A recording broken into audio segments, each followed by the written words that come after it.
People welcome back to our channel. So first time ఈరోజు vlog దీనికి reason ఏంటిదంటే ఈరోజు నేను మా క్లాస్లో సిఎస్ సెమినార్ ఇచ్చిన అండ్ మా సార్ అందులో ఒక క్వశ్చన్ అడిగి నేను ఆన్సర్ చేయలేదు, అసలు చేయాల్సింది కానీ చేయలేకపోయినా. సో రేపు ఇంకా బెటర్ పర్ఫార్మెన్స్ చేయడం కోసం నేను ఈరోజు మళ్ళీ నా టాపిక్ మీద ఫోకస్ చేస్తున్నా. So this my vlog today's ఏంటిదంటే గెస్ చేయండి. సిఎస్ అంటే కంట్రోల్ సిస్టమ్స్లో టాపిక్ 5th చాప్టర్లో అబ్జర్వబిలిటీ. యాక్చువల్గా కంట్రోలబిలిటీ చెప్దాం అనుకున్నా కానీ వేరే నాకన్నా ముందే చెప్పేసిళ్ళు, అది హోగయా. సో అబ్జర్వబిలిటీ చెప్పాలని ఫిక్స్ అయినా. And so this my topic. Let's consider A state model. x = ax + bu, y = cx + du. మళ్ళీ ఫర్ దిస్ సిస్టమ్ ఒక కాంపోజిట్ మ్యాట్రిక్స్ అనేది మనం ఫామ్ చేయాలి సచ్ దట్ మనకి ఇది ఈక్వేషన్. సో ఇక్కడ మనకి ఎన్ అనేది order of the system. So నన్ను మా సార్ ఇదే క్వశ్చన్ అడిగాను, అసలు ఎన్ అంటే ఏంటిది, ఎన్ ఎట్లా వచ్చిందనే క్వశ్చన్ అడిగింది. నేను it higher order of the system అని చెప్పినా కానీ ఆన్సర్ వచ్చేసి ఆర్డర్ ఆఫ్ ది మ్యాట్రిక్స్, ఇది ఆన్సర్. తర్వాత ఇది మనకి ఇదంతా స్టోరీ. ఇక్కడ లెట్స్ కన్సిడర్ ఏ మ్యాట్రిక్స్. వచ్చిన ఏ మ్యాట్రిక్స్ని మనం ట్రాన్స్పోజ్ చేయాలి, అంటే కాలమ్ ఇంటూ రో చేయాలి. తర్వాత సి మ్యాట్రిక్స్ మనం ట్రాన్స్పోజ్ చేయాలి. తర్వాత ఇప్పుడు మనకి కాంపోజిట్ ఫామ్ కావాలంటే ఇక్కడ నేను ఏం చెప్పినా ఇది మన కాంపోజిట్ ఫామ్. సో ఇక్కడ మనకి సిటీ ట్రాన్స్పోజ్ అయితే 100 వచ్చింది. Next AT and AT² CT. So మనకి ఇప్పుడు AT² చేద్దాం. ఇప్పుడు ఏ ట్రాన్స్పోజ్ ఈజీ కదా.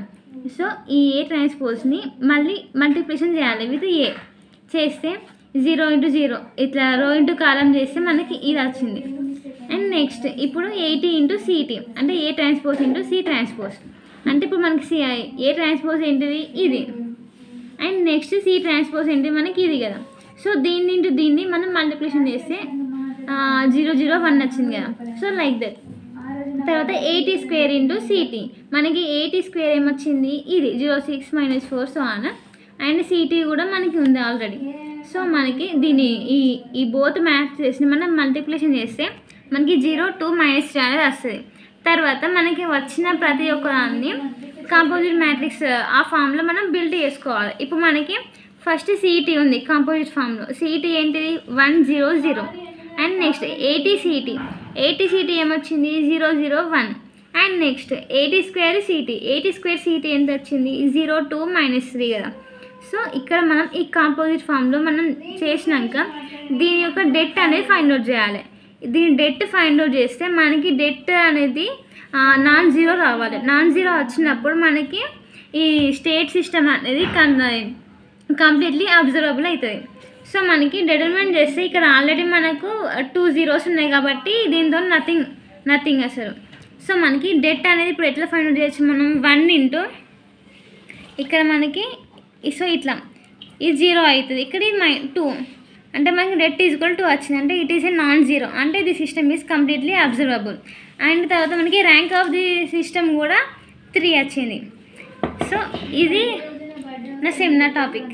This is my seminar topic for tomorrow's. రేపు మంచిగా బెటర్గా పర్ఫామ్ చేసి ఒక 5 marks గెయిన్ చేసుకోవాలి మా CSR దగ్గర. And all the best for me. And like చేయండి, షేర్ చేయండి, అలాగే సబ్స్క్రైబ్ కూడా చేయండి guys. And see you soon.